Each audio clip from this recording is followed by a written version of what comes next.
Bismillahirrahmanirrahim. Assalamualaikum warahmatullahi wabarakatuh.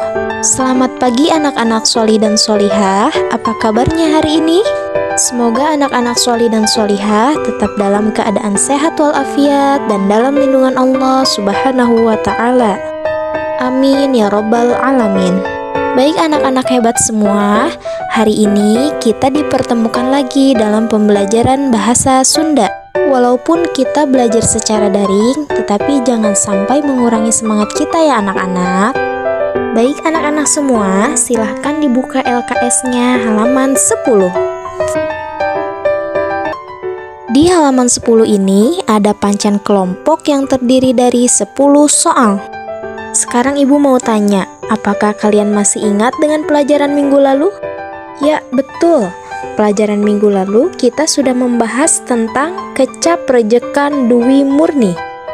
Naon artina kecap rejekan teh? Kecap rejekan nyaeta anu diwangun ku cara nyebut 2 kali wangun dasarna.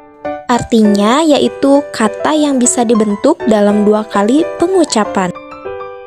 Contoh kecap rejekan nyaeta kata buku dirubah menjadi buku-buku.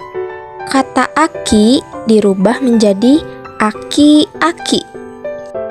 Nah, sekarang pada contoh nomor 1 ada kecap bapak-bapak. Contoh kalimatnya yaitu bapak-bapak nuju ngararumpul di payunan masjid. Bapak-bapak sedang berkumpul di depan masjid. Nah, sekarang nomor 2 ada kecap ibu-ibu. Contoh kalimatnya ibu-ibu keur masak di dapur. Nah, sekarang nomor 3 sampai nomor 10 silahkan diisi masing-masing ya.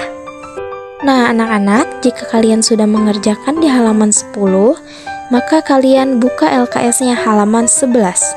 Di halaman 11 ada uji kompetensi 1. Silahkan dikerjakan bagian 1 dan bagian 2. Selamat mengerjakan anak-anak sholih dan sholihah. Semangat terus ya. Jika kalian sudah selesai mengerjakan, kirim ke WA pribadi Bu Ajeng ya. Jazakumullah khairan katsiran. Wassalamualaikum warahmatullahi wabarakatuh.